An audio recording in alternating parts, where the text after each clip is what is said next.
làm cho động cơ được bền bỉ, chống ô nhiễm môi trường. Bạn sử dụng gì cho động cơ xe của bạn? Tân sử dụng Penrite. Hãy vào công ty Lợi Đức để mua Penrite nhanh đi nhé.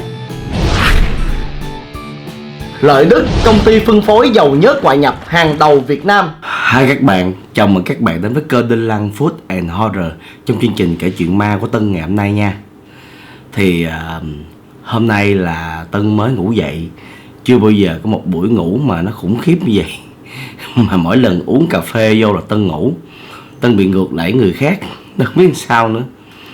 Cho nên là cái giọng nói cũng như là mặt nó hơi bị bụp chút xíu. Các bạn thông cảm nha. Câu chuyện ngày hôm nay là một câu chuyện cũng hay. Do một gia đình luôn. Đúng ra là chỉ có cô chú thôi. Hai cái người lớn tuổi, rất lớn tuổi rồi, gửi về cho Tân.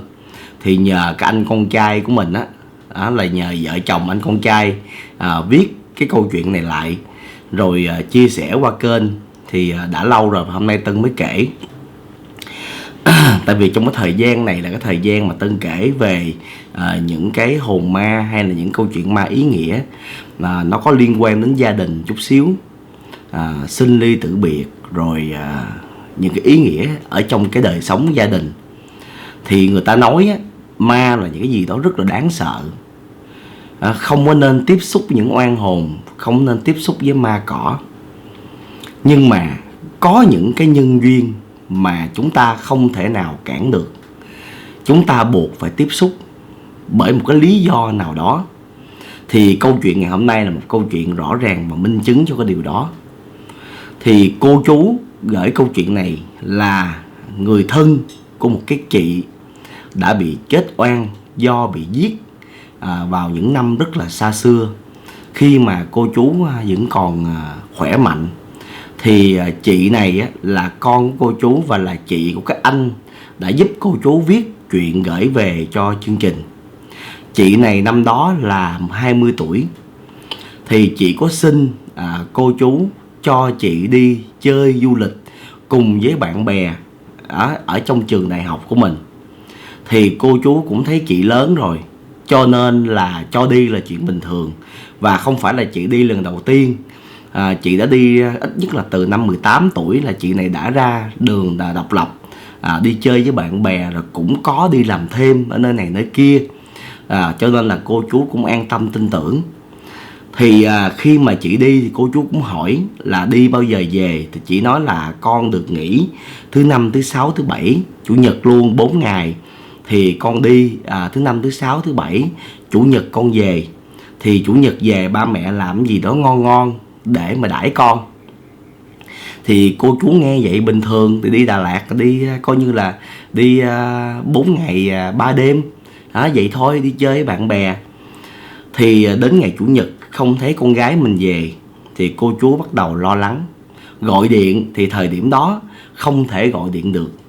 Thì các bạn cũng biết cái thời điểm Tân kể rồi, nó cũng giống như cái thời mà Tân còn trẻ thôi. Thì lúc đó nó không có điện thoại di động, nó chỉ có điện thoại bàn thôi. Cho nên nó rất là khó khăn. Còn cái cuốn sổ vàng ở trong đó có điện thoại mục lục của công ty, rồi nó cái cuốn sổ rất là bự. Thì tôi không biết là mấy em bây giờ có biết không, mà thời đó chắc là nhà nào cũng có một cuốn. Thì rất là lo lắng. Sang ngày thứ hai, là thứ hai của đầu tuần, chị này cũng không về. Cô chú lại càng lo lắng hơn. Và cô chú bắt đầu đi vào trường của cái chị này để hỏi. Thì khi vào trường, bạn bè trong lớp cũng như là những cái nơi mà chị này làm thêm đều nói là không ai tổ chức đi Đà Lạt chơi hết. Thì cô chú lập tức quay trở về ra công an phường để trình báo. Thì công an phường gọi lên công an tỉnh Lâm Đồng để nhờ rà soát cũng như là tìm cái nhân vật mà bị mất tích là chị này. Thì ngày xưa nó không phải như bây giờ, nó quá khó khăn. Bây giờ có tất cả thông tin mạng liên lạc thì bạn gửi tấm hình qua Messenger hay tin nhắn là xong. Còn ngày xưa là cực kỳ khó. Và tìm một cái tấm hình rất là khó. Tại vì đâu phải là ngày nào cũng được selfie đâu, đúng không? Gia đình chụp hình rất là khó. Thì gia đình mới đem một cái tấm ảnh để mà đi lên tỉnh Lâm Đồng. Thì đi theo là có một anh công an phường thời điểm đó cùng nhau đi lên trên đó. để mà đưa tấm hình ra, rồi người ta mới bắt đầu in cái phim đó, in cái hình chụp bằng phim đó. Người ta mới đi hỏi từng cái bãi xe, bến xe, từng người một, và người ta đổ nhân lực ra người ta tìm. Thì cùng thời điểm đó là ở bên Tây Nguyên nó cách xa nhau, nó không có dính dáng gì nhau hết, thì lại có một vụ giết người, và người chết không nhận diện rõ mặt mũi, và bị chết trong tư thế là quỳ, cổ bị buộc vào trong cây cà phê, giống như bị treo cổ, nhưng mà xác định là cổ bị buộc vào trong cây cà phê, hai tay bị buộc ra phía sau trong tư thế quỳ. 4 cái góc xung quanh của cái xác này là một xác nữ, thì có 4 cái cọc hình chữ thập, và ở trên 4 cái cọc đó là 4 lá bùa đỏ, và nối lại 4 cái cọc và lá bùa đó bằng những cọng chỉ đỏ. Và cái thân thể thì bị phân hủy rất là nặng, không nhận diện rõ mặt mũi, nhưng mà biết là bị cắt cổ, mà cổ rỉ máu ra, vẫn còn rỉ những cái nhớt á, nó ra từ cổ rất là nhiều, và bị mổ ở giữa bụng. Đó là hình ảnh sơ lược ban đầu ở bên Tây Nguyên. Thì tại sao Tân lại đang nói Lâm Đồng qua Tây Nguyên? Thì thứ nhất là khi mà điều tra khoảng 3 ngày tìm không ra cô này, thì công an tỉnh Lâm Đồng mới mở rộng cái phạm vi điều tra và gửi cái công văn bằng cách gọi điện hay bằng cách nào đó, hay gửi bất cứ thư từ gì đó. Vào thời điểm đó thì Tân không rõ, tại vì ở trong cái câu chuyện này á, cô chú không có nhắc tới cái tình tiết đó. Nhưng mà Tân nghĩ thời đó chắc người ta sẽ gọi điện bằng điện thoại bàn cho nhau qua các tỉnh để mà cùng nhau tìm ra cô này. Thì bên Tây Nguyên họ gọi là, họ báo là có một xác nữ như vậy. Theo cái miêu tả về quần áo, giày dép thì giống như là cái nhân vật con của cô chú. Thì cô chú lại khăn gói lên đường qua Tây Nguyên để mà tìm. Thì vô rẫy, để mà vô thì lúc này không phải vô rẫy cà phê nữa, mà lúc này là đi vô nhà xác ở trong tỉnh. Thì khi mà vô nhà xác thì thấy cũng không nhận diện ra con mình, nhưng mà nhìn qua bộ quần áo rồi những cái tư trang để lại là có nhẫn và dây chuyền, thì xác định đó là đồ của con mình. Và cô chú khóc rất là nhiều. Vào thời điểm đó không phải là bạn nhìn thấy xác xong rồi là bạn đem cái xác đó đi về làm đám ma, không có. Mà nhìn thấy xác rồi là phải để cho công an tỉnh người ta có cái bộ phận pháp y, người ta mổ xác.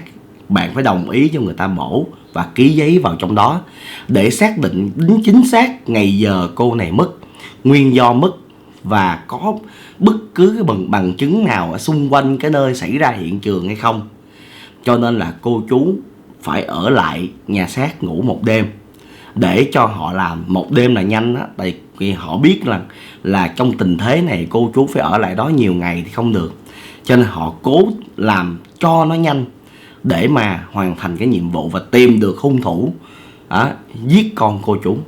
Coi như đến giờ phút này là xác định gần như 90%, tại vì nhìn qua những quần áo tư trang là biết đồ con mình rồi. Bây giờ có đánh lừa tư tưởng đi nữa thì cũng không được. Thì đó là trong câu chuyện mà cô chú viết.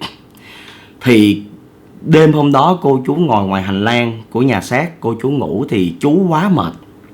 Tại vì di chuyển thời điểm đó rất là khó khăn mấy bạn.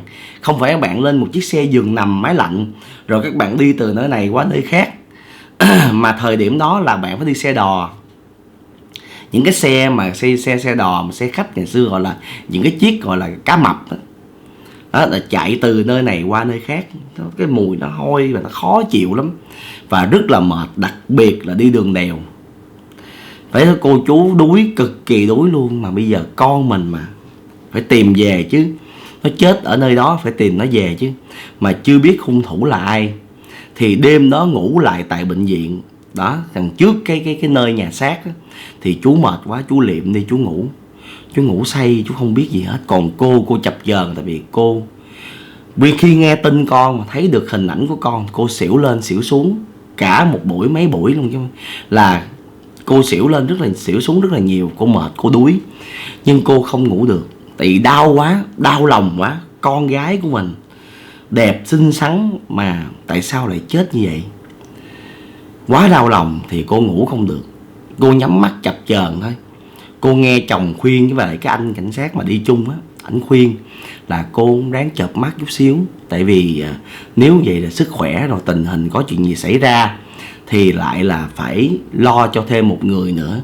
Thì cái công tác mà khi đưa xác của con cô chú từ ở Tây Nguyên về lại Sài Gòn á, nó lại khó khăn và chị lại không yên nghỉ được. Thôi thì cô chú ráng giữ sức khỏe bình tĩnh, chuyện cũng đã rồi thì phía bên cảnh sát họ sẽ điều tra, tìm ra được hung thủ. Thì cô chú cũng phải giữ gìn sức khỏe để đưa cái thi hài của chị về được tới Sài Gòn và an táng, để chị nhanh chóng yên nghỉ. Thì anh cảnh sát ảnh không có ngủ tại đó, tại vì ảnh thì ảnh được về cái nơi mà trụ sở cảnh sát ảnh ngủ ở bất cứ nơi nào, tại ảnh đang đi công tác mà. Còn cô chú đó thì cũng được về đó, cũng được sắp xếp, mà cô chú không chịu về. Cô chú muốn ở cái hành lang của nhà xác để mà gần con mình những cái giây phút đó. Thì những ai mà thực sự những ai có người thân sẽ hiểu. Thì trong lúc cô chập chờn á, cô nghe tiếng con nít cười. Và khi cô mở hé mắt ra đó thì cô thấy rất là nhiều những đứa con nít nó chạy chơi trên hành lang. Và có những đứa mặt nó tím tái, nó còn bò lên tường và bò ngược lên tường trên trần nhà. Và cô nhìn cô sợ lắm. Nhưng mà lúc đó cái nỗi sợ nó hòa với nỗi đau và cô lại khóc. Cô nghĩ trong đầu cô là tại sao đến cái tuổi này mà lại phải đối diện với những hình ảnh ghê rợn đến như vậy. Con mình thì chết trong cái hình ảnh không tưởng tượng nổi. Nghe cái lời tả thôi là không tưởng tượng nổi. Mà bây giờ ở trong nhà xác ngủ đợi đón xác con mình về mà ma quỷ nó tồn tại mà để mình nhìn thấy. Cô chịu không nổi. Cô nói có bao giờ đêm nay cũng là đêm tận mạng của cô, nghĩa là cô chịu không nổi, cô sợ cô chết đêm nay. Thì lúc đó cô lại nghe tiếng ru, tiếng rên của những người nào đó xung quanh cái hành lang đó. Và cô nhìn thấy một cái người cụt chân đang lê lết ở trên hành lang mà máu không. Cô rất là sợ. Thì cô rất là cố gắng để cô nắm tay chồng cô, nắm tay của chú đó. Hay cô ngắt, cô nhéo để cho chú dậy, để cô đỡ sợ. Mà cô không làm được. Cái tay cô cứng ngắc. Cô cảm giác nó lạnh đến mức thành đá luôn. Nó cứng ngắc, không thể nào cử động được. Bắt đầu cô nghe cái tiếng ru ngày càng lớn hơn. Lúc đầu nó nằm ở cái khoảnh sân, ở ngay cây bàn, ở trong cái chỗ mổ xác. Bác sĩ và những người mà làm pháp y người ta đang mổ bên trong, đèn vẫn sáng nha. Nhưng mà chỗ cây bàn có tiếng ru. Thì cô có cảm giác như ở đằng cây bàn có người đang đi đến cô. Thì mà cô không thể nào cô quay cái cổ lại được. Nó cứng ngắc hết, cứng đờ hết. Thì một chút xíu nữa cô thấy một cái mái tóc rất là dài, nó đưa cái mặt nó vô trước mặt của cô. Thì cô mới niệm trong bụng thôi. Cô nói không được, cứng họng luôn mà, nói không được. Cô mới nói là con tôi chết thảm lắm. Vợ chồng tôi đến đây đợi nhận xác con tôi về. Nỗi đau này nó chồng chất nỗi đau kia. Còn nếu các người có là ma là quỷ thì cũng phải hiểu cho tôi. Chẳng ai muốn ở đây để gặp các người hết. Nhưng đừng phá gì đến con tôi hết, để tôi dẫn con tôi về. Thì tự nhiên cô nghe cái tiếng của người phụ nữ đó nói rất là ghê rợn. Cái tiếng nói khàn đục giống như là tiếng người đàn ông vậy. Nhưng mà là người phụ nữ nói là tao đến đây nói cho mày biết, chỗ này là chỗ tao chết. Cái ghế này là ghế tao với con tao ngồi. Vợ chồng mày ngồi đó. Mà con mày chết bên trong, nhưng hồn nó đâu có ở trỏng đâu. Khi nào hồn nó ở trỏng á thì mày ngồi đây mày đợi nó. Còn hồn nó vẫn còn ở nơi cái thằng giết người á. Nó đem hồn con mày về á, nó cúng tế rồi, để nó làm bùa tình, rồi nó làm bùa tài. Nó giàu có, nó nhiều người yêu. Chứ nó đâu có ở đây đâu. Thì khi nghe đến đó cô mới niệm trong lòng. Cô nói nếu như thật sự vậy đó thì nói cho cô biết đi, người đó là ai, nó như thế nào, để cô tìm ra hung thủ giết chết con gái mình. Nếu như đúng vậy cô sẽ lập đền thờ. Thậm chí cô rước về cô thờ luôn. Tại vì á, tuy là ma là quỷ, nhưng mà không phải là người giết con cô. Còn cái người giết con cô là con người. bằng xương bằng thịt, sao lại ác độc đến như vậy. Cô sẵn sàng cô thờ mẹ con của bà đó. Thì bà đó mới nói là tao không cần thờ, tao chỉ cần mày cho mẹ con tao ăn thôi.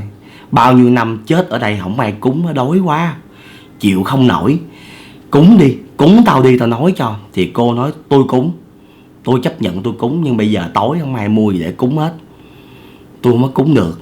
Thì bây giờ cho tôi biết đi, cái thằng đó là ai, người nào giết con tôi. Thì cái linh hồn nó mới nói các bạn, là thằng đó là thằng rất thích ăn trầu. Cái miệng nó lúc nào cũng đỏ như máu, răng nó đen lắm, mà nó là thầy bùa ở cái vùng này, nói ra ai cũng biết hết. Mà trái tim á, là cái trái tim của con cô á, là khi nó chết á, nó mổ bụng ra, nó lấy trái tim, nó mổ từ lồng ngực xuống bụng, lấy đúng trái tim thôi để làm bùa mấy bạn. Thằng này nó là người thuộc đồng bào dân tộc, nó muốn làm bùa gì đó mình không biết, nhưng mà theo cái linh hồn nó là bùa tình bùa tài, để cầu tiền như cầu tình duyên. Thì cái con quỷ nó mới nói nó là cái trái tim á, là thằng nó đang giữ nó. Bây giờ ra báo đi, báo người ta biết đi, người ta tới bắt là còn luôn á, là phải nhớ quay lại đây cúng, còn không là tao theo tao giết hai vợ chồng này luôn, hai vợ chồng mày luôn đó. Cái hồn ma nó nói với lại cô như vậy. Thì khoảng nửa tiếng sau á, khi mà cô ngồi cứng đơ nửa tiếng nữa, thì khi mà mọi thứ nó yên lặng hết, cô không còn nghe tiếng con nít, không còn nghe tiếng rên, cũng không còn nghe tiếng cái bà đó nữa, thì cô mới bật dậy được. Thì cổ của cô á, nó cứng ngắc, nó bị trẹo một bên vậy luôn, cô không có cử động được luôn, nó bị trẹo một bên luôn. Thì chồng của cô mới hỏi bị gì, thì mới lấy dầu xoa rồi cạo gió nó ra tím ngắt à. Thì một chút nữa đó là một người bác sĩ ở trong kia ra, họ biết về đông y á, họ bẻ lại nghe một cái cạch thì cô cử động được. Thì lúc này cô không hỏi đến cái chuyện mổ xác con mình nữa, mà cô đi gặp cái anh cảnh sát và công an phường của mình á, thì cô mới trình báo, cô nói là đêm hôm qua vậy. Thì các bạn biết trên một cái phương diện nào đó về khoa học và phương diện về nghiệp vụ, thì cảnh sát người ta không bao giờ người ta tin cái chuyện đó. Nhưng mà trong cái đời sống tình người thì cảnh sát người ta cũng hiểu là khi có một người chết oan thì luôn luôn người thân sẽ được báo. Tại cùng là người Việt Nam, cùng là người châu Á, thì họ rất tin vào tâm linh, và họ mới điều tra về cái hướng đó. Và một điều nữa là ngay tại hiện trường xảy ra vụ mà án giết người đó, không phải là hiện trường chính thức, đó là hiện trường phụ. Cái người đó đem tới để mà làm bùa phép gì thì mình không biết, ngay trong cái vườn cà phê đó. Nhưng mà ở dưới đó, ở dưới vườn cà phê có những cái dấu vết nhả bã trầu, những cái bã trầu đó. Cho nên là khi mà cô nói là cảnh sát người ta tin, và người ta rà soát ở xung quanh khu vực đó, trong cái vùng đó, ai là người đàn ông ăn trầu và đang làm thầy bùa, thầy cúng, thì tìm ra ngay cái nhân vật này còn rất là trẻ. Thì khi vừa tới là cái trái tim nằm trên bàn thờ luôn. Trái tim của cô này nằm trên bàn thờ phủ khăn đỏ, và ông này đang làm bùa và bị bắt, rốt cuộc là tuyên án tử hình. Và cô mang được tim cũng như là toàn bộ thi thể của con mình an toàn về lại Sài Gòn và an táng. Và cô đã cúng cho cái cây bàn đó rất là hậu hĩnh, và đến bây giờ đã trải qua rất là nhiều năm rồi, cô cũng không bao giờ quên được cái ơn nghĩa của cái hồn ma ở cây bàn đó, đã giúp cho cô tìm được hung thủ giết được con gái của mình. Còn linh hồn người con gái là cô có mang về được hay không thì đến giờ này cô không có kể. Nhưng Tân nghĩ là cô đã mang được cái hồn của con gái mình về để mà cúng kiến cũng như là an nghỉ một cách gọi là hoan hỷ nhất.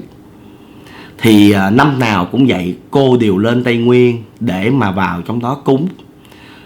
Cái nơi đó năm nào cô cũng lên cô cúng một lần. Và cô nói là tôi không thể lên thường xuyên, chứ tôi ở đây thường xuyên thì tôi sẽ cúng cơm cho mẹ con mấy người, thì dẫu sao mấy người đã giúp tôi nhiều năm đó. Thì cái lần cuối cùng nhất là cách đây 2 năm, vì hai vợ chồng của cô quá lớn tuổi rồi, chú coi như là dường như là không còn nhớ nữa, bị lãng rồi.